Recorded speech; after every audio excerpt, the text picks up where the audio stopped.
introduce myself.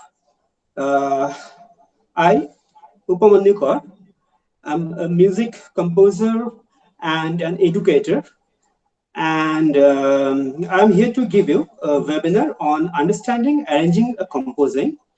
Let's start with the slides.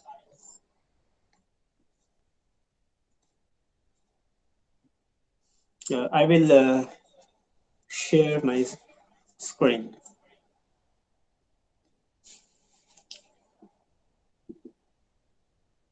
I hope everyone can see.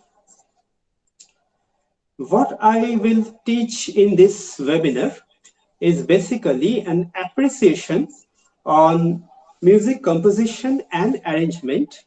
It is not very technical and it is meant for beginners. Okay. Now, let me, as you can see the screen, the contents, music, a science on art or a language. Next chapter, the basic concepts of music composition and arrangement. Then arrangement and arranging and already composed music in different settings, that is cultural exchanges. And next, the types, the variety and diversity of all the musical languages in the world.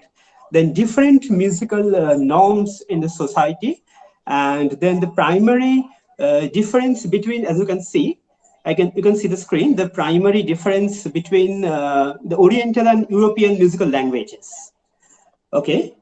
Then the next thing is importance of technique in music composition and arrangement and its application.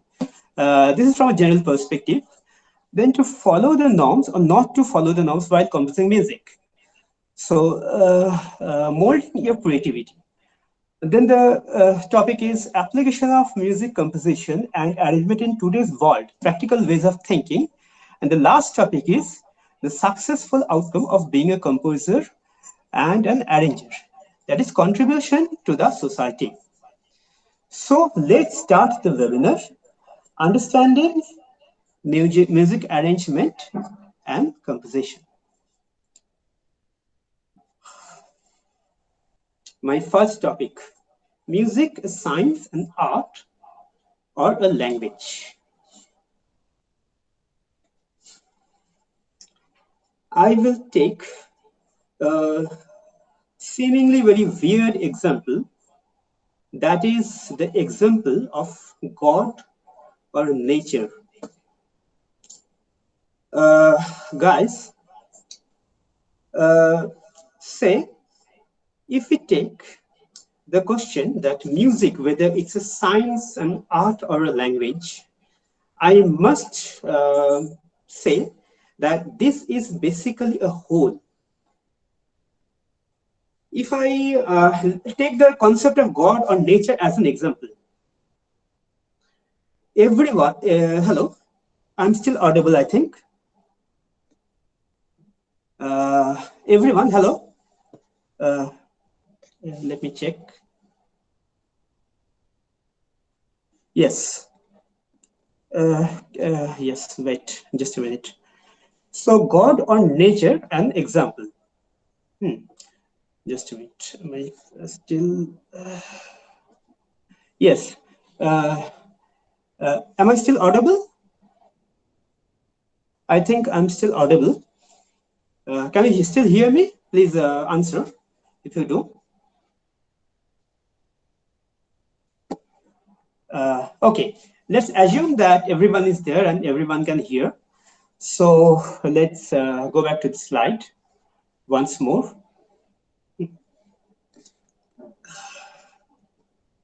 Yes. So I was saying the God, say the example of a God, or saying that nature has a whole. Now my question is, since my question is music, whether it's science or an art or a language,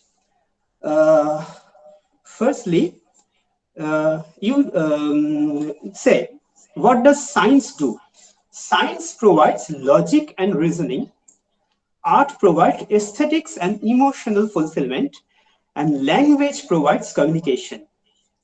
So what I would rather say, when I join all three of the things, this together, all three elements together, that is the logical reasoning and emotional fulfillment, that's art, and a language through which we are communicating, or through which communication is made. And when I'm putting the whole together in oral form, that is called music. Okay, so let's go to the next topic, the basic concepts of music composition and arrangement.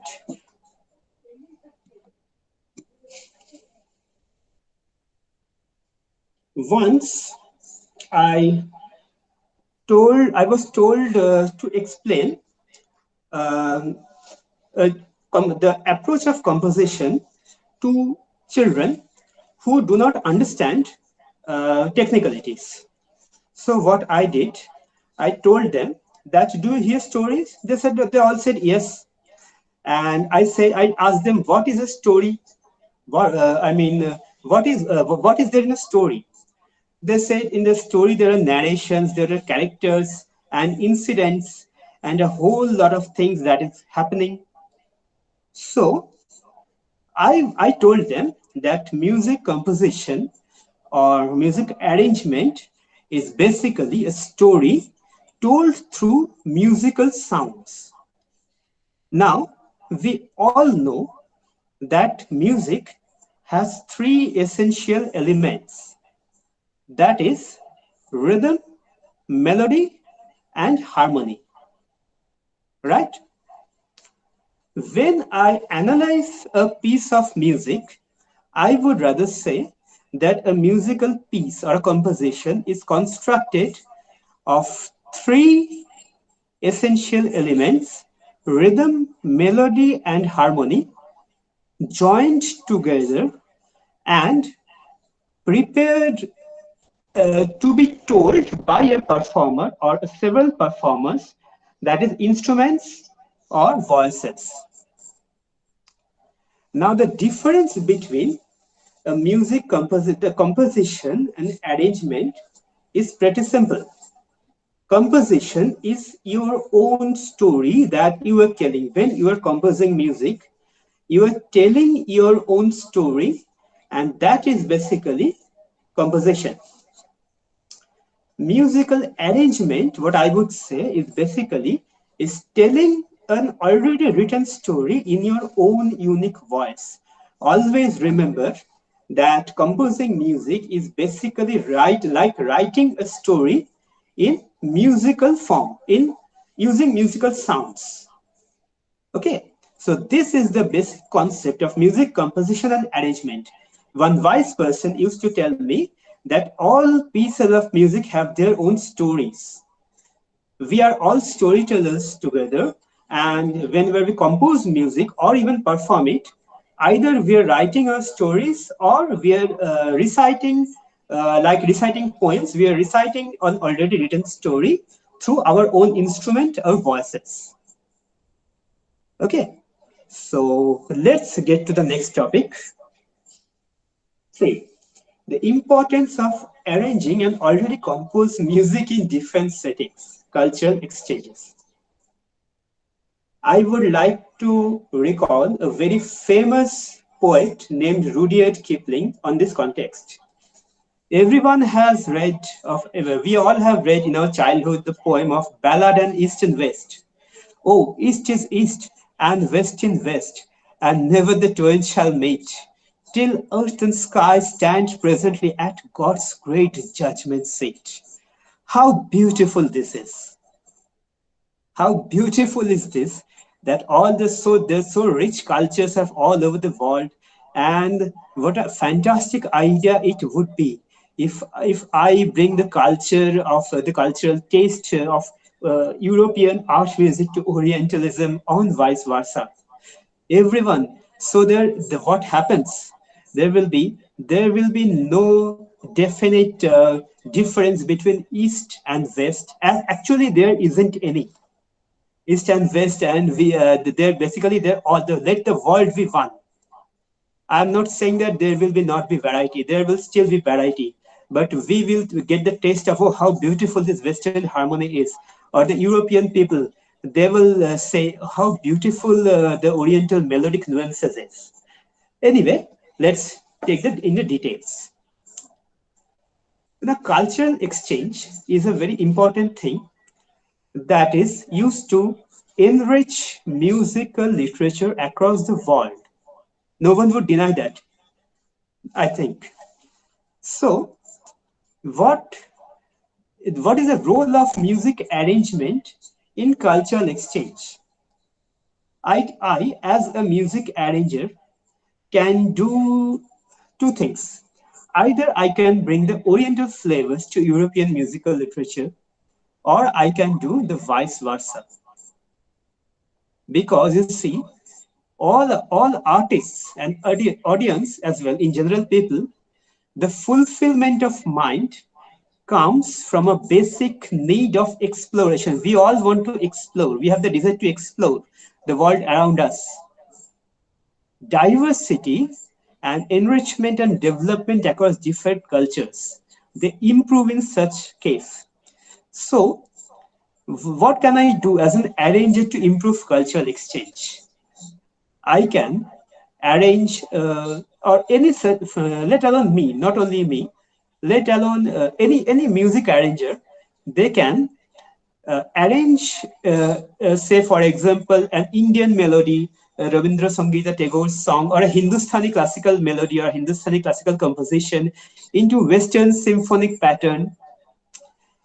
Say for example, in an orchestral presentation, the thing I'm doing for a long time, and maybe the reverse. Say for example, I would portray a few musical examples here. Uh, we all know about the Shillong Chamber Choir. Shillong Chamber Choir is very famous for doing a very noble thing. You have all heard Gedua, I think. Gedua is a Hindi movie song, but if you can you go on YouTube and check it out, you will find it has been performed by a symphony orchestra along with Thais meditation as an interlude by Jules Massenet and performed by a beautiful choral and orchestral presentation. How beautiful it appears when a Hindi song, an Indian melody, is performed by such a symphonic grandeur celebration. The second example, I won't like to brag about myself, but what I'm doing for a long period of time, I have been fortunate to work with numerous strings, very internationally famous album, and which has also got an award for innovation anyway, let alone that. And the second album I did, Naborupe Robindranath. What I'm doing is for the long time, I'm arranging Tagore's song into symphonic pattern. So the next example is that 12 Girls of Christmas is an album by the Chinese traditional group 12 Girls Band. You can go on YouTube and see. There's a Chinese traditional group named 12 Girls Band. They use all Chinese traditional instruments. Let me tell you that all Oriental cultures, be it India or China or Japan or even Africa, apart from Orientalism, Africa, they have their own primitive musical culture from a very historic period of time. They have their own instruments, own instrumental settings, own styles of music. So what this band is doing, 12 Girls Band, they are they're performing many kind of music, their own and European music in their own instrumental setting, the Chinese instrumental setting. And they're putting the Oriental flavors to even Christmas carols. That is basically European tunes, European compositions like Silent Night. Then you tell me Joy to the World, and that is amazingly beautiful and unimaginable, unbelievable. That gives goosebumps to me at least. So these are of the culture of the examples of already composed music being arranged in different settings of different cultures.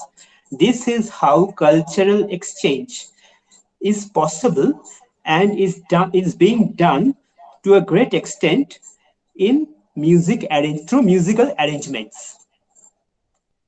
My next topic is the types, variety, and diversity of different musical languages and compositions around the world.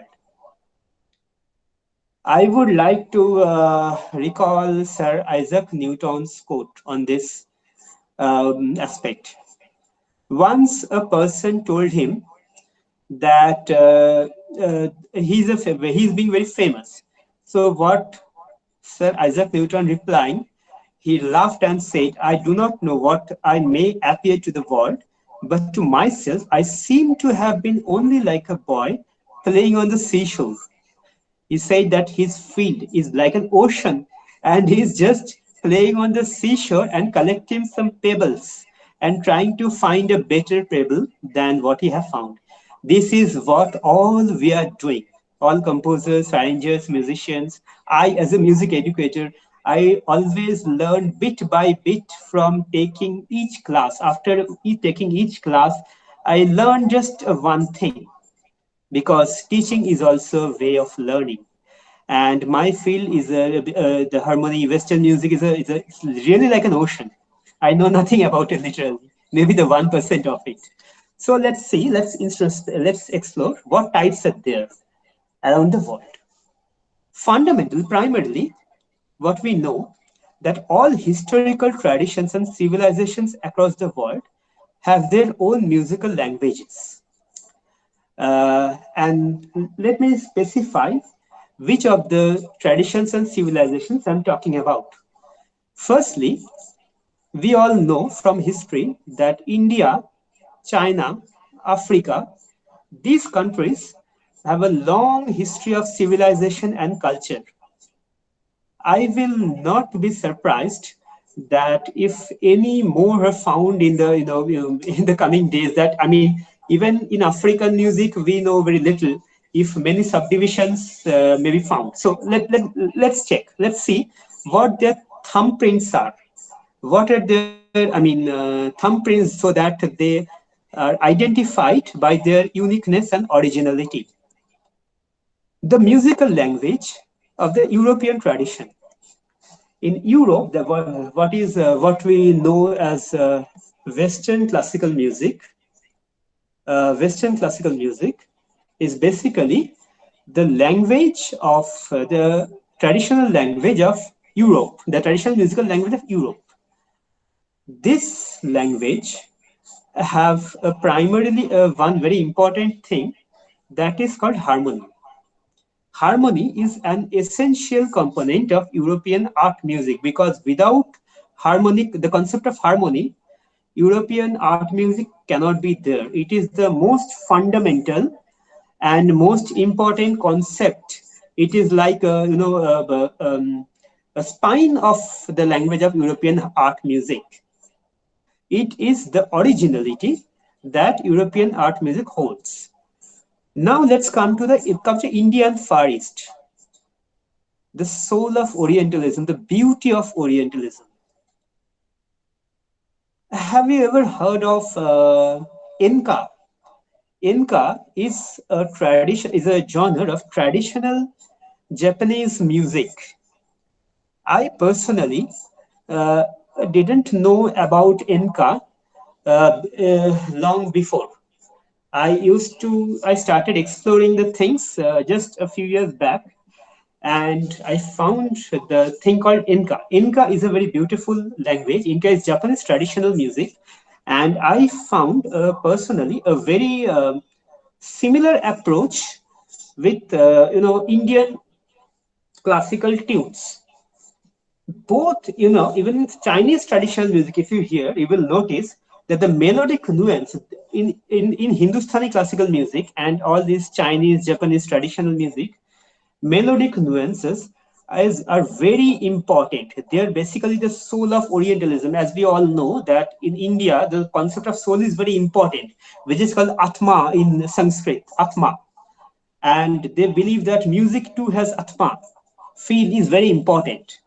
So even apart from rhythm or anything else, they concentrate on the melodic nuances, the melodic details, the meers and all in Hindustani music that are not present in European art music. European art music has a very straightforward approach to a melody, but in Indian music and all Japanese traditional songs, Inca and also Chinese traditional music, I have found the same thing, that they concentrate on the melody, the story, the narration is the basic narration that is being told.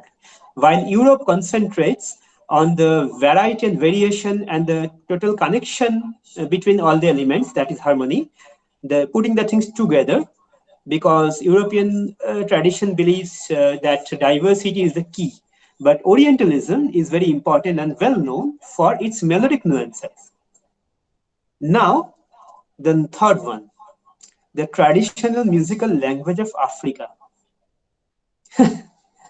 rhythm. If I, if I just explore all the rhythmic possibilities in everywhere, in all the everywhere in the musical cultures, I will find the African traditional language as the richest in the varieties and diversity of rhythm. Rhythm is their soul. You can find thousands of detailed, I mean, not literally, but many thousands, many rhythmic instruments like different kinds of drums and beat, percussion instruments, rhythmic instruments that Africans use in their music, and basically they celebrate their life in beats. This is the soul of Africa, rhythm. Now, what are the common elements of all these languages? I mean, because I am Upamanyu Kar, my fingerprint cannot be the same as anyone else. I will have my own originality in speaking and own uniqueness in my voice. And you, all the musicians and music students and music teachers, will have their own different voices. What are the reason of our originality? Obviously, our fingerprints development. I mean, depends on our bodily factors. That the same thing is that the influences of society are the prime reason of the fingerprints, or the main identity determining factors in all these languages. That is a common thing. If I introspect, I will find that India has a long history, and in all Oriental countries, and of this kingdom, the thing of kingdom, because democracy came to India after a very long time. These factors are very essential when it comes to the properties like which is the most important and which is the prime reason. You see, what is the originality of styles. I think that is the most important factor, melodic nuances, to be the prime factor in music. Okay, everyone was saying this kind of thing. Anyway, and harmony in Europe, I think for a long time, harmony means basically working together. All practical aspects get reflected in music, because music is not apart from, I'm not, outside society, right? So the influence of society and societal thinking is the prime factor for these factors being considered in all the languages. Okay, so next topic, different musical norms prevalent in different cultural environments. So if music is a part of the society, the musicians also are. This is quite evident, quite obvious. Because I will live in the society, I will compose music for the society, and so I have to get influenced by the society, which is quite obvious. So the first point, society, as we all know, as a guide and authority. We all have to obey, and not obey, but we have to conform to the norms of the society up to a certain extent, if we want to stay. So yeah, but any art form, including music, should also conform to the social, economic, political, and environmental context in order to survive. This is absolutely essential for any music to be heard by people. Why? The thing is very simple. Say, for example, say in a country or in a nation where which is not very economically strong, So, or you see, like African country like Somalia, which is struggling. So it is quite obvious that if I stay in Somalia, if you stay in Somalia, and if you compose music for orchestra, that will, and you think that you will be able to survive there and make music for orchestra, that will not be popular. I think so, at least, because firstly you will not be able to make it performed. People don't have enough time to go to a concert hall and listen to this kind of things are leisure there. Okay, so this is very important that when I'm, and also I have to relate. I, as a composer, if I compose a music, my audiences and I also have to relate with the thing I'm telling. I'm staying in India, so when I'm composing music, obviously there I can compose Western art music. But if I do not, if the audience cannot relate with the music at all, who are living in India, then what's the point? The music will not be, because I'm composing music for the, for the audience only. So if the audience does not, cannot relate, they will not take my music. They will not take my composition. So these are the practical things that any form of art, including music, should conform to the all the context, the environmental, social, political, and economic context in order to survive. Okay. The next thing is changes and developments in accordance with time is inevitable. That is quite obvious. Even we have seen, say, the decline of church. If we go back to historic times, the decline of church in Europe, when people started revolting revolting against church.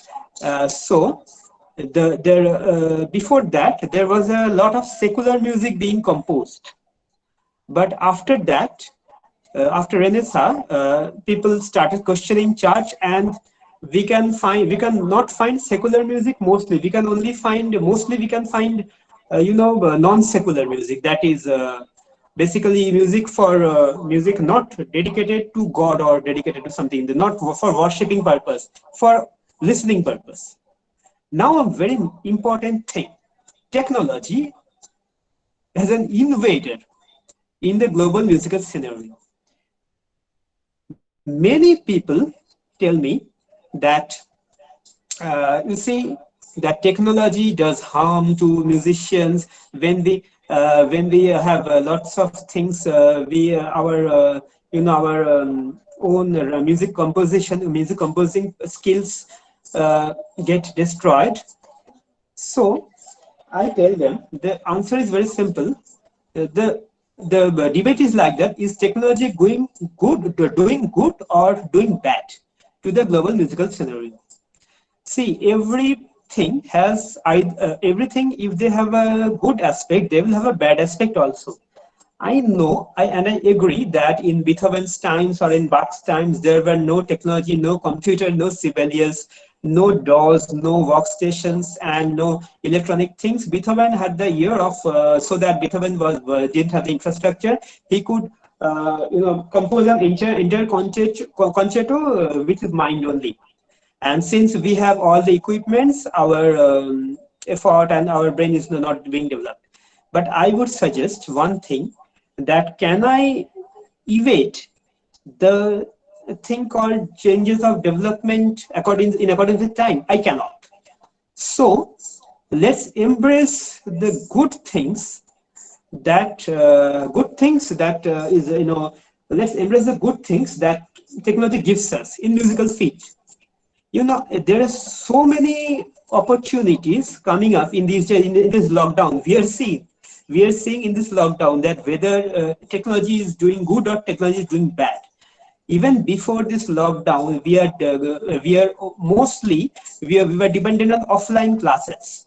In offline music classes, music teaching has become so easy that I can you can reach the whole world. The world can be won in just because of technology. Whatever I am telling might be heard from America. Whatever an American professor is telling, I can hear. So the spread of learning and the spread of global musical exchange is really, I would say, is really for good that technology is bringing for us. So I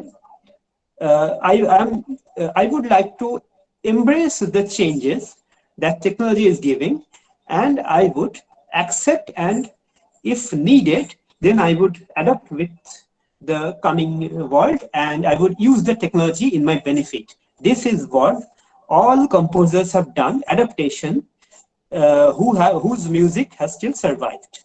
You know Darwin's theory of um, thing, because as Darwin said that in order to survive you have to be the survival of the fittest. This kind of theory. This is the same thing. Okay. Next thing, chapter 6: the primary difference between Oriental and European traditional musical languages and the influence of the society. There are obviously a lot differences, and that is not at all, that is not really one would say that it is not desirable, but I would say it is, because if all will be the same, then there will be no diversity, no variation whatsoever. Okay, let's see what they are. Oriental and European traditional musical languages, they both have their own, both, as I said, their originality. So European traditional musical languages have harmony as a main important thing, important defining factor, while Orientalism have the melodic nuances, what I have told. So let's see and introspect what are the reasons for this. Music is basically a reflection of a collective thought process. We cannot, deny that, right? Because a collectively, what people are thinking. I'm an artist, and my job is to create art and raise my voice for the people, and basically this is for the benefit, not for the people only, for the benefit of the society. Because I'm an artist, and artist's job is to look after the development. Artists have a lot of responsibility, because an artist is responsible for the overall development of a society. This comes as a responsibility of a creative artist, being a composer or arranger or whatever, and a music creator. Now, the focus in identity. Obviously, different mindsets produce different tastes in music. If I introspect and if I analyze our minds, if I have an Oriental mindset, and basically what all we are in Indian society and European society have a huge difference in thinking. I'm not judging. I'm not being judgmental. Let me say that. And I will not judge either. My job is not to judge. My job is just to take the differences, compare it, and appreciate the beauties of, appreciate the diversity of all this mindset, because enrichment comes from diversity, nothing else. So, in India, mostly what people appreciate, I mean, in general, people appreciate of a single, as I said, because single melody, because in Indian history we have seen that it's a long history of not democracy, but basically I won't say autocracy, but still the thing was that there was kings and emperors, and a long history of, because these factors produce, these factors determine our mindset, and the society. This factor decide what is, I would say, the society, the mindset, the collective thought process by which we are still being influenced. Okay, in Europe, there are a lot. If I go to European history, of course, is autocracy kind of thing was Europe also, but in Europe they were more believing in doing things together. The both the things, it is quite obvious that they will have the same. They will they will produce different tastes. I, as a composer, have seen that Indian audience, my compositions and my arrangements, which I do in totally European style, rich in harmony and all these things, but I arrange music the Indian melodies only. I have got more appreciation from European people than people who are accustomed with listening to Indian commercial songs.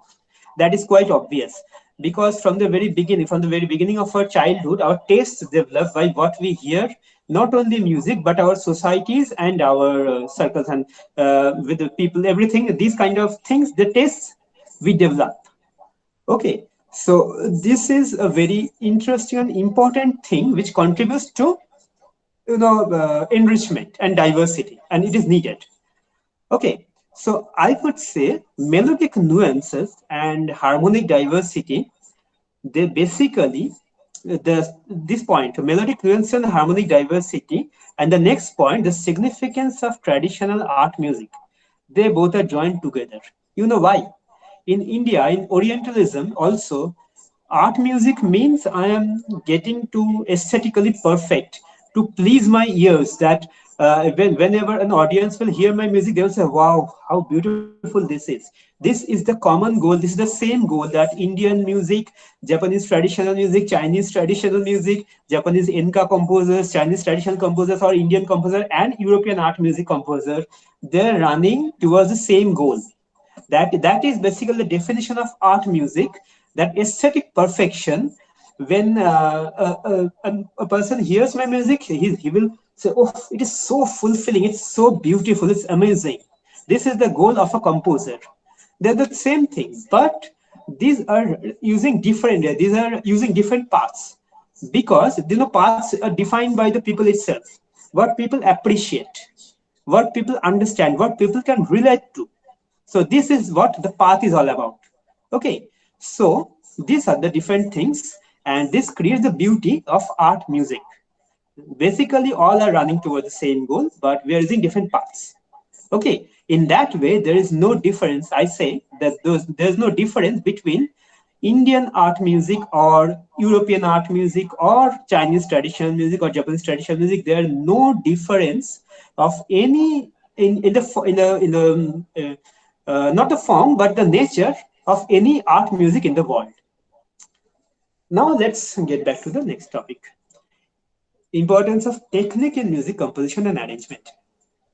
We have all read about the see we have all read Beethoven's quote, art begins where technical perfection ends. This is a quote by Beethoven. Let me go fast. Yes, and this is a quote which is very significant.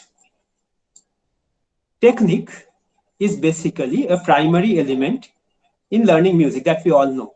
Now, that as a means of achieving technical perfection is basically to train our mind. If we can train our mind, learn how to train our mind, we will be technically perfect. And we have to master the technique, which will require time, dedication, hard work. And this is absolutely essential while mastering technique. Practice, practice, and practice. Okay. And the refinement, what after we realize that yes, this is not good, I can achieve a better solution than this. After we realize it, then I can only refine. Otherwise, we cannot. Now, what I would say, the competition, it should be with our own past self, because I would have to aim that from my previous self, which I were yesterday, I am being better composer today. In that way, if you take time and effort, if you wait and do hard work, you will definitely achieve technique. Next point: to follow the norms or not to follow, molding creativity while maintaining uniqueness. Okay, constraints are obviously a very essential thing in our lives, and when we follow norms, when living in a society, and when I'm composing music, I have to follow the norms, because that's quite obvious. Rules are something which is essential to music but conditional. That is basic. When a learner is learning, It is the rules, composition rules are basic for useful for foundation only, useful for the basic level, that is foundation. After you learn the rules, you can spread your wings and do things on your own. This is the difference between the foundation and the doors and windows of a house. The foundation is the same. When an architect creates a plan for the house, all architects create foundation. That is obvious. After that, the other architects, they will design doors and windows to their own choice. Music is like that. A composer is like an architect of music. This is how you can maintain uniqueness while molding your creativity to follow the norms. Next topic, application of composition and arrangement in today's world, practical ways of thinking. In this chapter, I would like to recall someone, and not only someone, many people ask me the one question. Can you, being a composer, survive in today's world? I answered them yes. Mostly, people do not, they cannot think that, this is the age, this is not the age of Beethoven, that I will write a symphony, I will compose the music, and people will play on stage, and people will or listen to me, and I will survive like that. I will not earn money. This is not how it works, because days have changed. This is not the traditional music period. This is the present times. The things have changed. So once we adapt to the change, say visual media is very important. That is in the music production and the industry based attitude. If you have the attitude that I will have to create commercial music, if I can create art music, that is fine. But you can incorporate art music in music production and film scoring, background scoring, where Western classical and art music, any form of art is very important. If you have this attitude, your attitude is everything. You will be able to earn money and be a professional composer. And music publishing is still amateurish option. It is a subsidiary option. This is not a very important one. And if you compose and learn concert music, that is also I do. That doesn't bring you money, but that is very beneficial for self promotion. That is, you can be able to achieve fame, but not money, which is also needed for surviving in today's world. So these are practical ways of thinking of being a composer, writing music and writing arrangements and surviving, and earning your livelihood. The last topic, the successful outcome of being a composer, contributions to the society. Everyone, we can recall with the J.K. Rowling's quote in Harry Potter the Goblet of Fire, we must all face the choice between what is right and what is easy. Every artist have to find a purpose in their lives. If I want to be a composer, I have to do the same. And fulfillment of mine, it comes from inner happiness only. That once I have become a composer, I have contributed something to the society. My life, the purpose of my life is fulfilled. This is what I can tell myself. When because I'm contributing something to the society, I can walk towards the growth, which the contribution I can lead to the enrichment through my musical contribution, which leads to growth and development of the society. This is what we can all do. We can only try.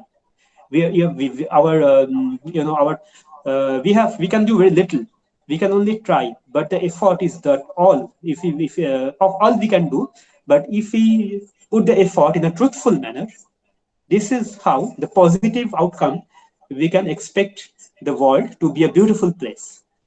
As we all know that the power of a pen is much better and much more than the power of a sword.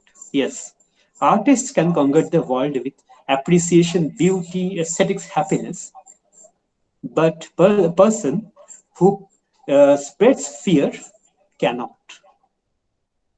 Thank you. Now let's go to the question answer session.